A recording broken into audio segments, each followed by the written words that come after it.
Muy buenas tardes. Vamos a continuar con este otro estudio de la palabra de Dios. Vamos a hablar de esta urgencia. Cuidemos la salvación que Dios nos ha dado. Ponemos como punto inicial Hebreos 2:3,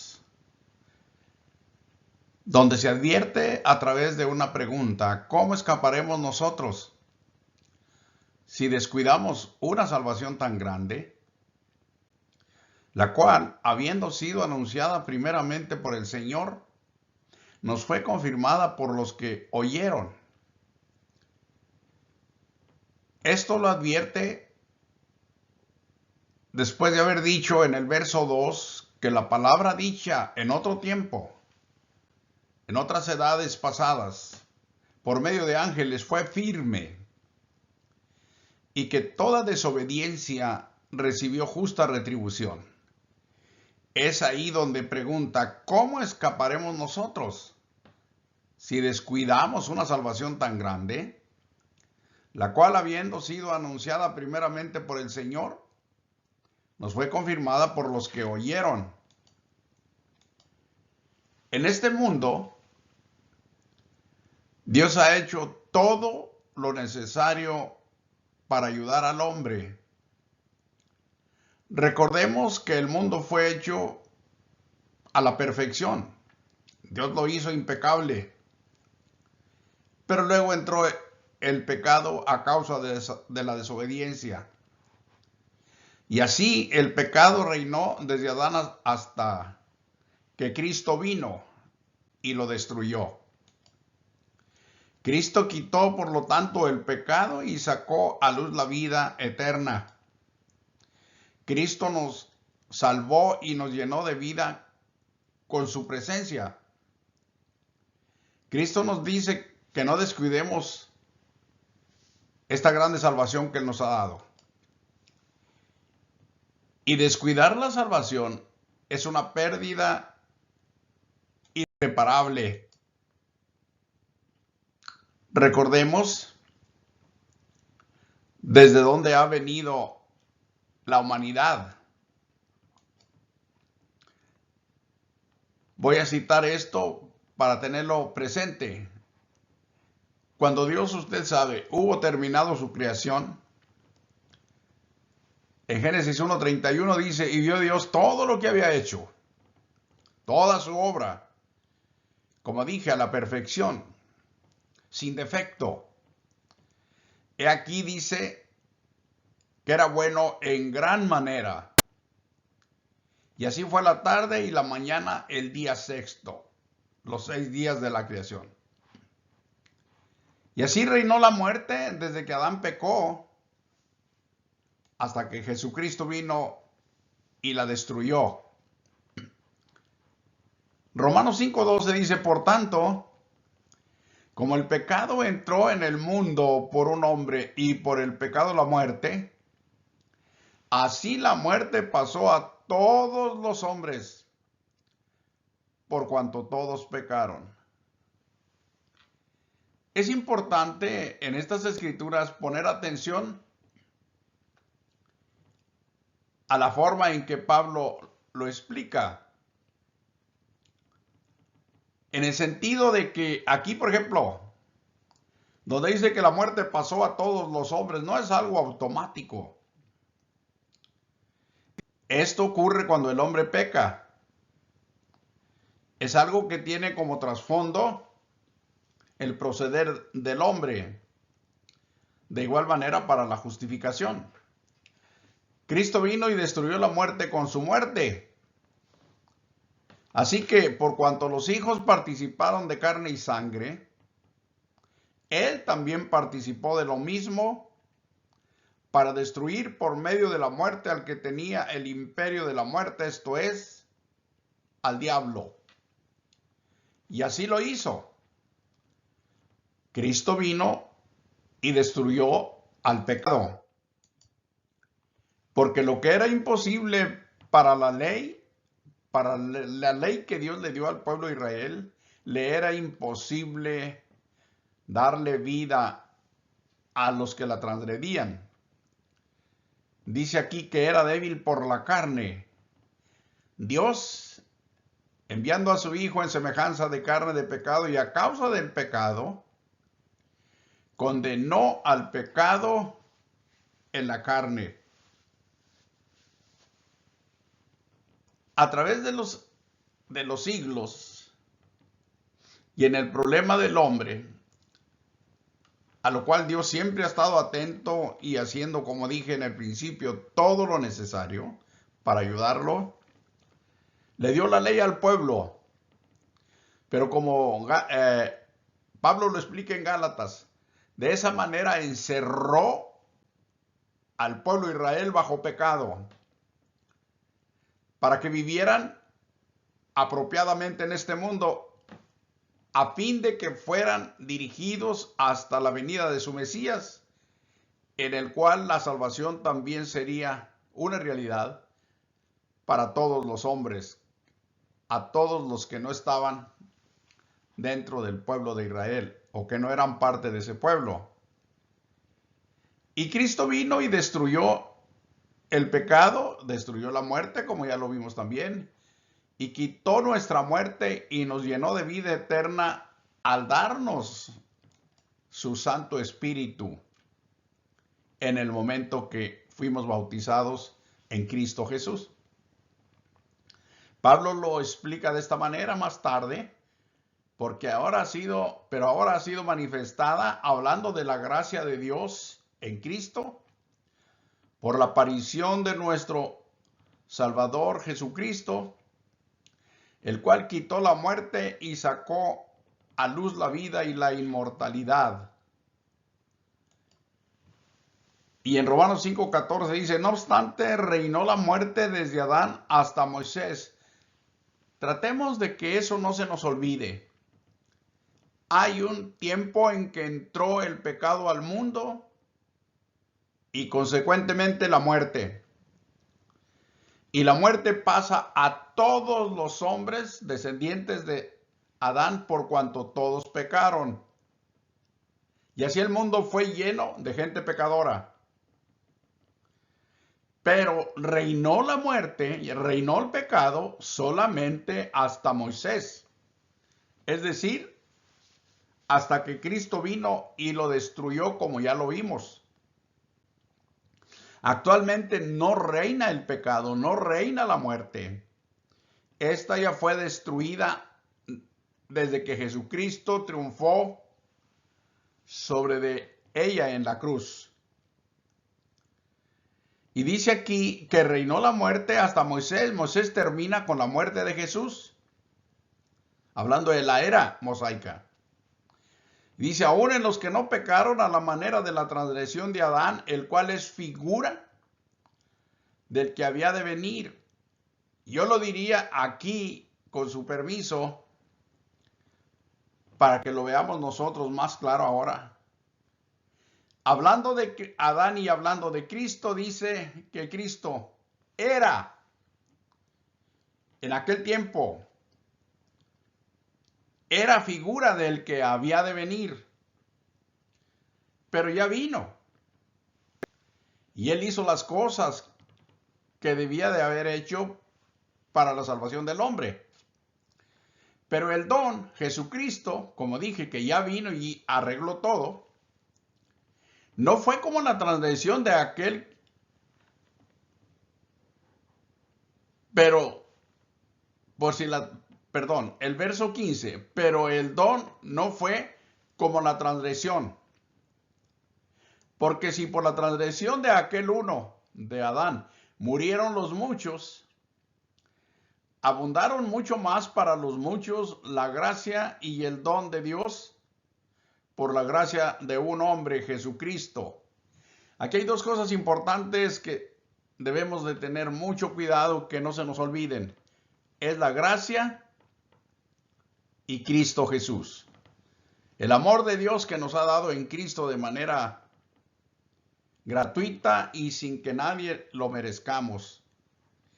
Esto es lo que remarca todo este mensaje en estas escrituras de Romanos 5.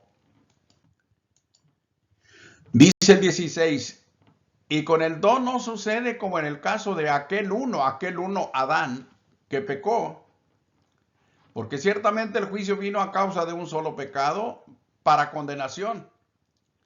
Pero el don, Jesucristo, vino a causa de muchas transgresiones para justificación. Dos hombres, dos obras, dos propósitos. En el uno, los hombres se hunden. En el otro, Dios los levanta. Dice el 17, pues si por la transgresión de uno solo reinó la muerte, mucho más reinarán en vida por uno solo, Jesucristo, los que reciben la abundancia de la gracia y del don de la justicia.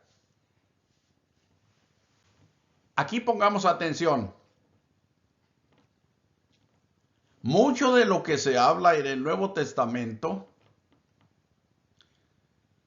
es aplicable al futuro. Todavía en nuestro tiempo hay muchas cosas que corresponden al futuro. Hasta cuando Cristo regrese, hasta cuando se lleve a cabo el juicio final, hasta que termine todo el plan de Dios. Pero esto no debe de ninguna manera menguar el gran propósito de Dios en Cristo Jesús. Me refiero a que lo que va a hacer en el futuro ya se inicia aquí en la tierra, desde ahora en Cristo Jesús. Por ejemplo, el reino eterno de Dios, al que se dice allá en Mateo 25, cuando dice, venid benditos de mi Padre, heredad el reino preparado para vosotros desde antes de la fundación del mundo.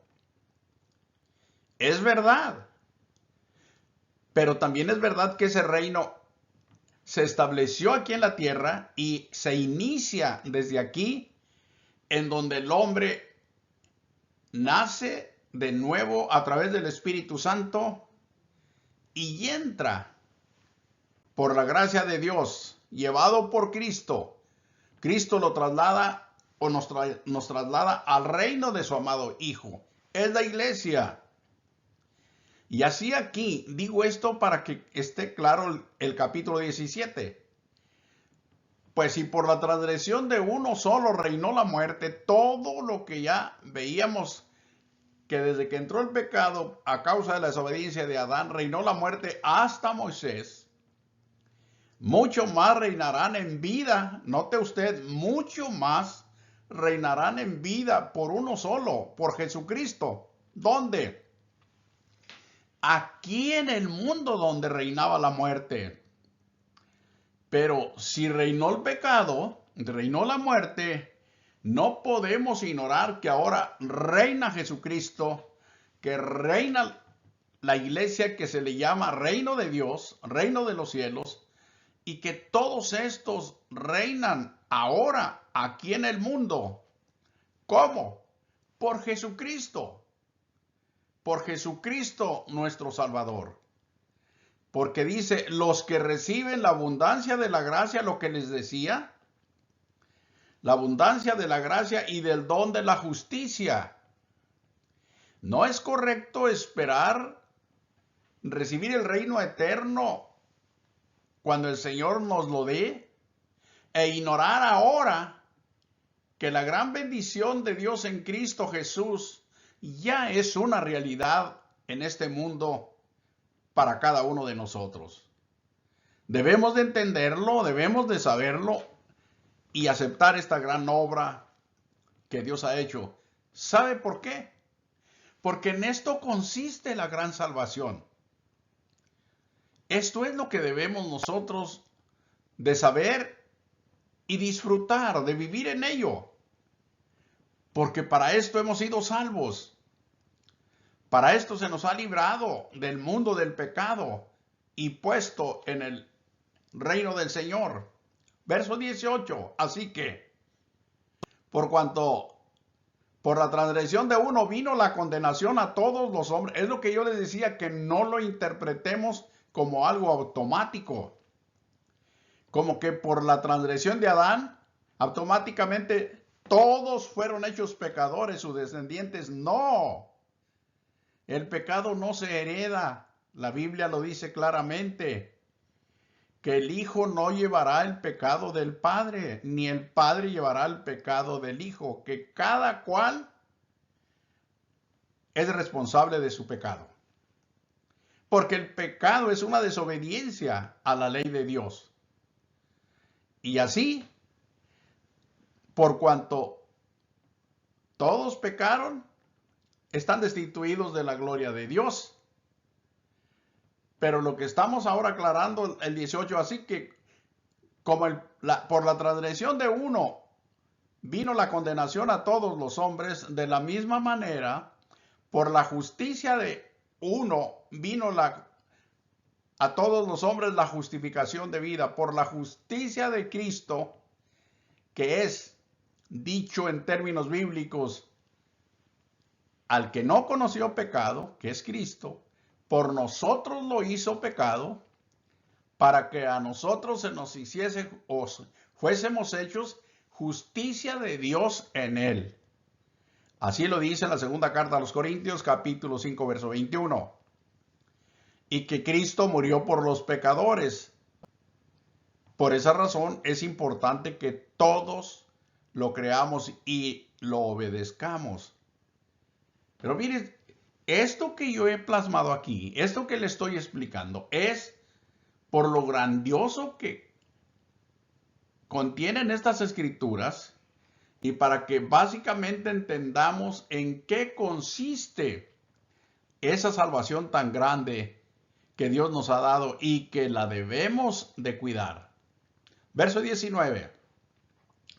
Porque así como por la desobediencia de un hombre los muchos fueron constituidos pecadores, así también por la obediencia de uno los muchos serán constituidos justos. Usted tiene que obedecer a Cristo para que lo justifique. El hombre nace y crece. Cuando comete el pecado se constituye pecador, pero no nace siendo pecador, como ya lo dije. Así que esto está claro, pero aquí es la realización de una salvación tan grande que Dios nos ha dado. Verso 19. Porque si por la desobediencia de un hombre los muchos fueron constituidos pecadores, así también por la obediencia de uno, los muchos serán constituidos justos. Pero la ley Dios la introdujo, así lo dice, Dios la dio al pueblo de Israel. Se introdujo para que el pecado abundase, mas cuando el pecado abundó, sobreabundó la gracia. No piense usted que Dios dio la ley para que hubiera más pecado en el mundo, no. Lo que quiere decir que sin la ley, el hombre no conoce el pecado, no conoce lo que es malo y lo hace porque no tiene conciencia de ello. Pablo lo dice, yo no conocí la codicia si la ley no dijera no codiciarás. Así que Dios dio la ley y el pecado se hizo evidente. Hagan de cuenta que la ley fue una luz que se encendió en el lugar oscuro donde estaban haciendo los hombres obras terribles, pero no lo veían. Ya encendida la luz, la ley, ahora sí ya supieron lo que era malo. Lo vieron con mayor claridad y así, cuando el pecado abundó, sobreabundó la gracia de Dios. Para que así como el pecado reinó para muerte, así también la gracia reine por la justicia para vida eterna mediante Jesucristo, Señor nuestro. ¿Ve usted cómo decía? Dos obras, dos propósitos, dos mundos, dos personas, Moisés y Cristo, pero sobrepasa en mucho la obra de Cristo. Y esta es la salvación tan grande de la que estamos hablando, porque ya se nos ha dado y no debemos de descuidarla. Estas y muchas otras cosas nos ha dado Dios.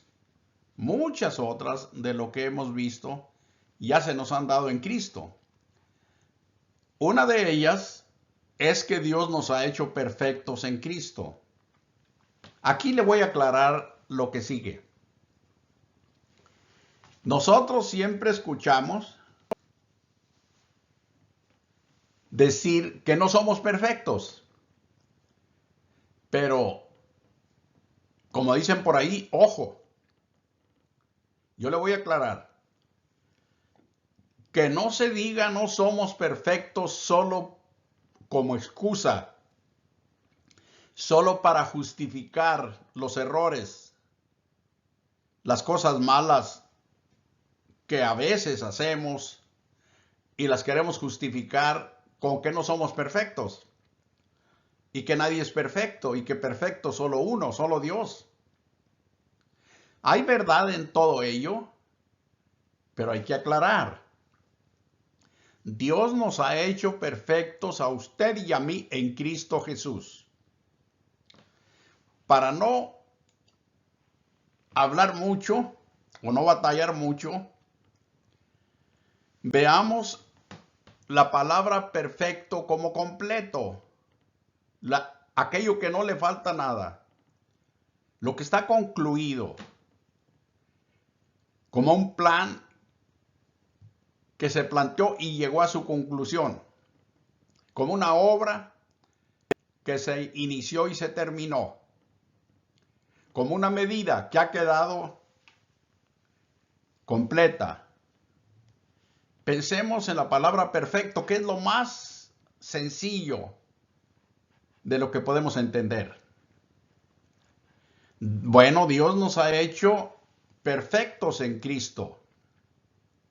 Dice Colosenses 2:9, porque en Él habita corporalmente toda la plenitud de la deidad. En Cristo habita esto, toda la plenitud de Dios. En Cristo. En Él habita toda la plenitud de la deidad. Y vosotros, o los cristianos, estáis completos. A eso me referí. Estáis perfectos, sin que os falte nada. Pablo dice, no lo tengo aquí, pero se lo voy a más o menos a mencionar.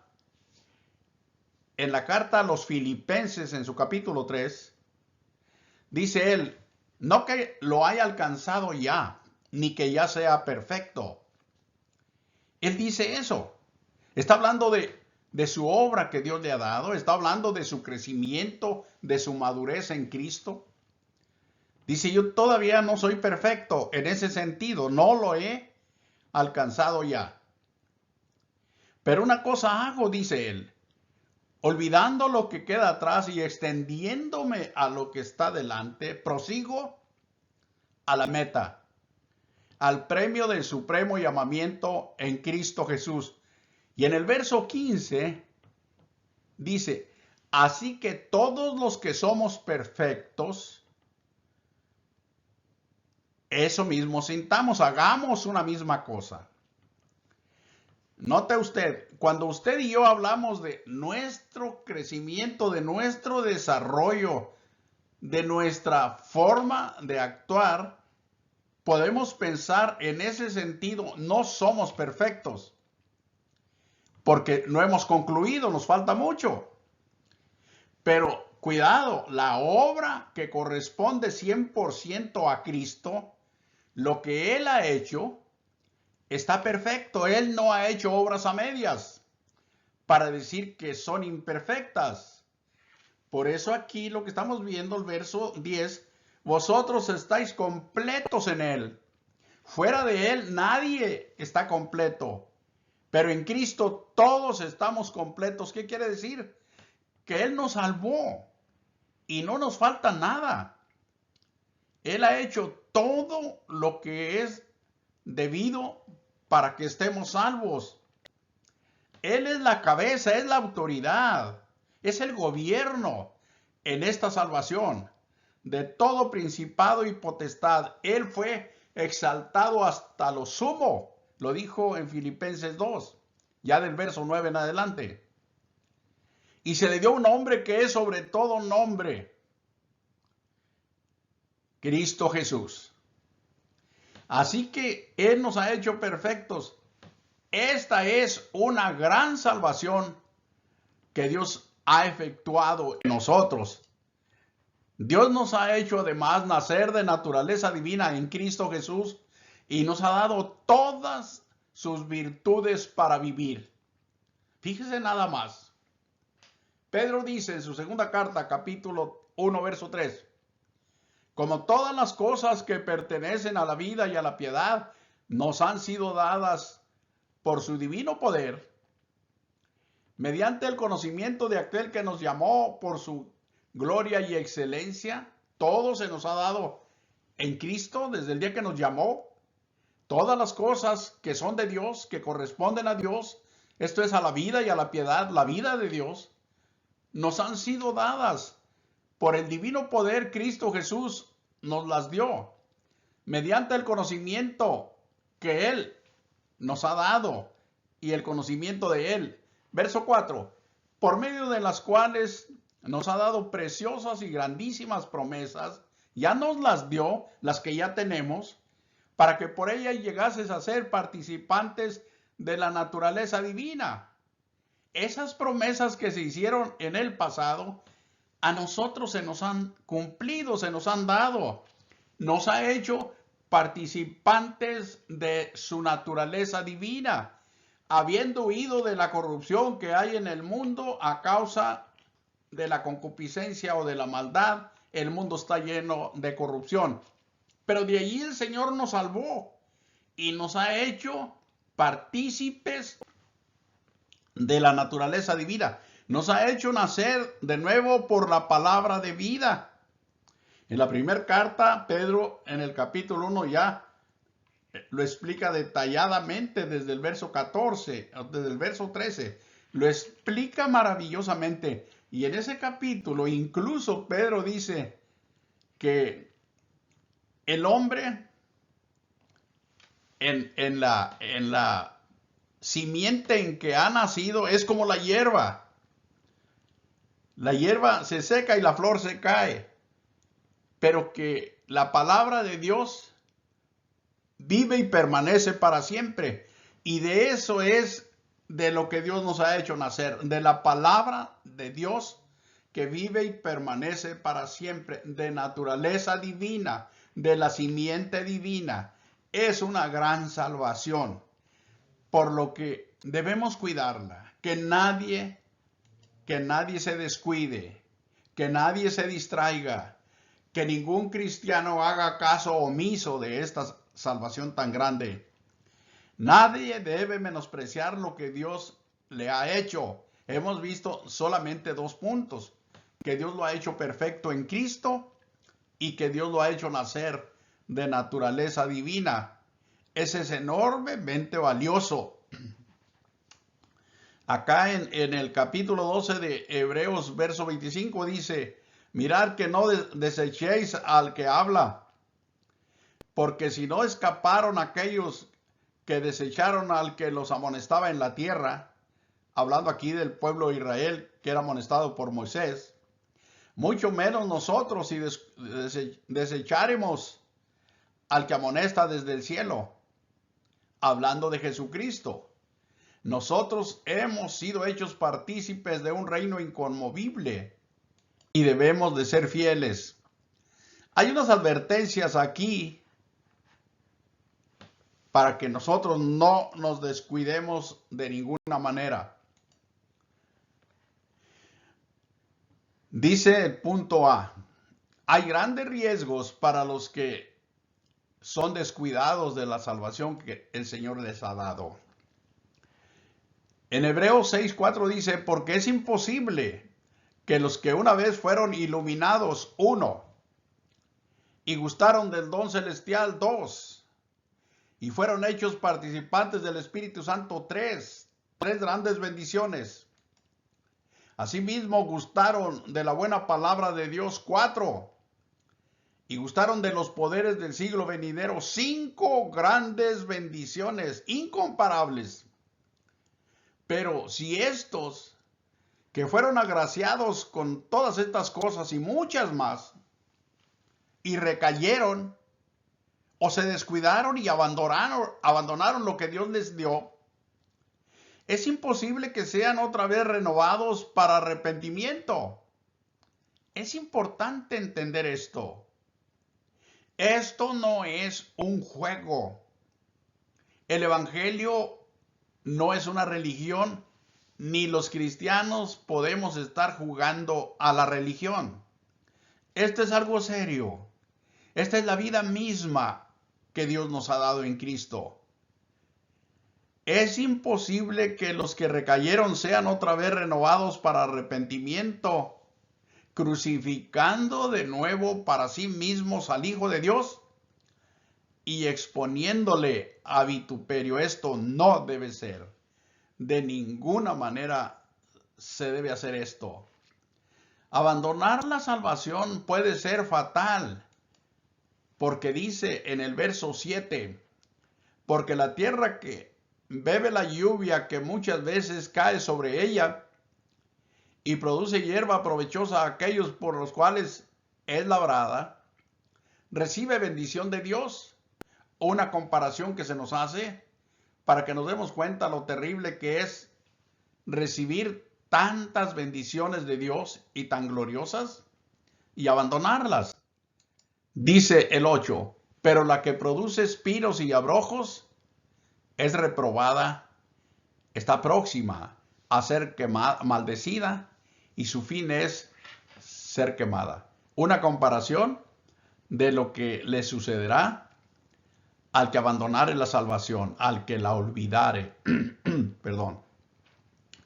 Podemos decir que hay dos clases de abandono, hablando de esta manera. Uno positivo y otro agresivo.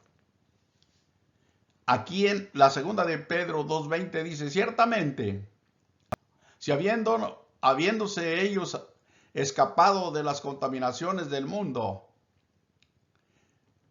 por el conocimiento de nuestro Señor y Salvador Jesucristo, y enredándose otra vez en ellas, son vencidos, su postrer estado viene a ser peor que el primero.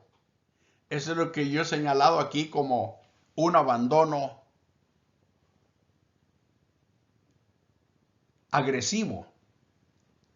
Irse al mundo, irse al placer, al pecado, a los vicios, a lo que se había dejado atrás por el conocimiento del Señor.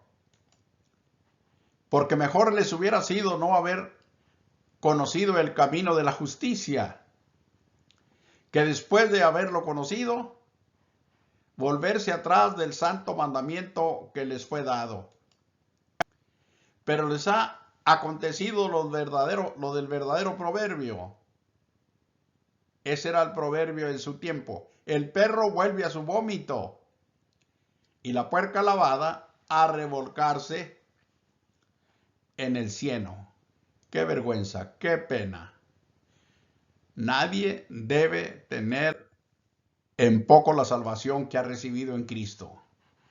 Aquí hay algunos ejemplos de personas que se apartaron, enfocándonos un poquito al descuido, al menosprecio. Entre ellos está Demas, un ayudante del apóstol Pablo. Cuando él escribió a los colosenses, en la salutación dice, os saludan Lucas, el médico amado, y Demas.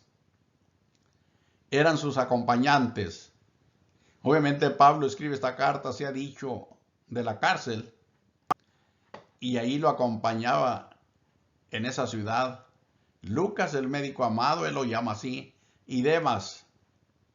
Pero después, desafortunadamente después, Pablo ya no lo presenta de esa manera. A Demas dice, porque Demas me ha desamparado, lo abandonó, lo dejó solo, pero no solamente a Pablo, abandonó la salvación en Cristo, porque dice, amando este mundo. Y ustedes saben que el que ama el mundo se constituye, dice Santiago, enemigo de Dios. Y Demas se hizo amigo del mundo, amó al mundo y se ha ido a Tesalónica. Y sigue diciendo, Crescente dice, fue a Galacia y Tito a Dalmacia. Pero este hombre, Demas, se separó de la salvación. También existen los que ponen la mirada en sus intereses personales, en sus gustos y en sus conveniencias. Dice aquí la Escritura, pues el propósito de este mandamiento es el amor nacido de corazón limpio y de buena conciencia y de fe no fingida. Es lo que requiere el Evangelio, de las cuales cosas desviándose algunos, se apartaron a vana palabrería. Perdón. Pero algunos en los días de Pablo, como lo dice, se desviaron, dejaron la salvación, abandonaron la salvación, la descuidaron, la tuvieron en poco, queriendo ser doctores de la ley, sin entender ni lo que hablan ni lo que afirman. En los días de Pablo entraron muchos judaizantes a la iglesia, judíos, que luego querían seguir haciendo las costumbres de la ley entre la iglesia o entre los cristianos.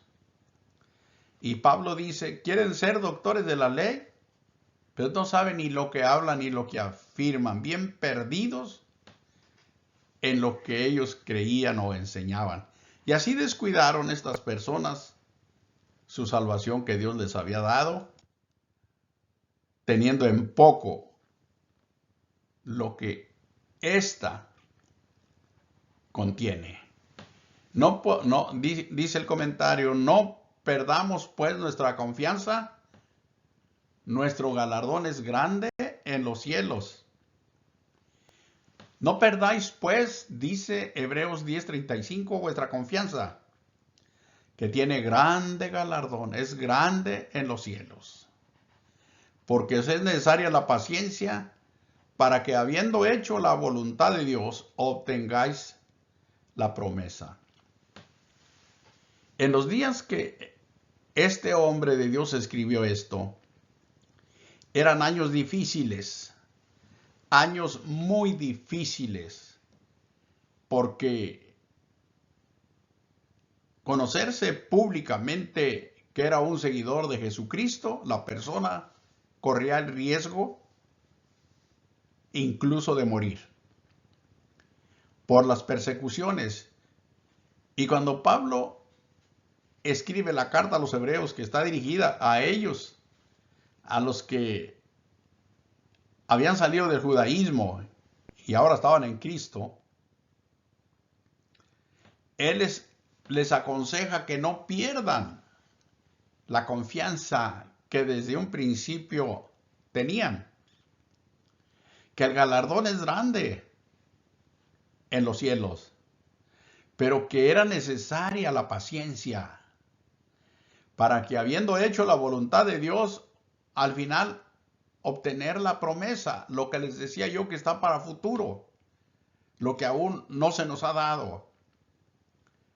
Pero en este tiempo no son las aflicciones, no son las persecuciones, no es el peligro de ir a la cárcel o de ser azotado o de ser muerto por ser un seguidor de Jesucristo. No es eso. Lo voy a decir y con tristeza lo voy a decir. Hoy en día muchísima gente le da la espalda a Cristo, abandona la salvación, se va de la iglesia, se va de Jesucristo, porque muchos de estas personas no encuentran satisfacción en la vida en Cristo. Se sienten vacíos, se sienten aburridos, se sienten sin propósito, no encuentran rumbo en su vida y se van al mundo, a donde tal vez sí encuentran los pasatiempos que en la iglesia no les son dados. Sus diversiones, saciar sus deseos de la carne o sus intereses personales, sus gustos y cosas por el estilo, y dejan a Cristo. Entre esto, riesgo mayor entre la juventud, sobre todo si no se les ha instruido debidamente. Muy fácil abandonan la salvación, porque no tienen raíz, no tienen fundamento sólido, y se van abandonando así lo que Dios les ha dado. Tengamos cuidado con esto. No perdamos pues nuestra confianza, porque nuestro galardón es grande en los cielos. Por lo tanto, hermanas, hermanos, hagamos lo que Dios nos manda. Hagámoslo. Desechemos la apatía y la indiferencia que puede en algún momento querer apropiarse de nosotros. El disimulo, el fastidio, como dije aquí, la apatía y la indiferencia hacia las cosas de Dios y hacia la salvación que es tan grande que Dios nos ha dado.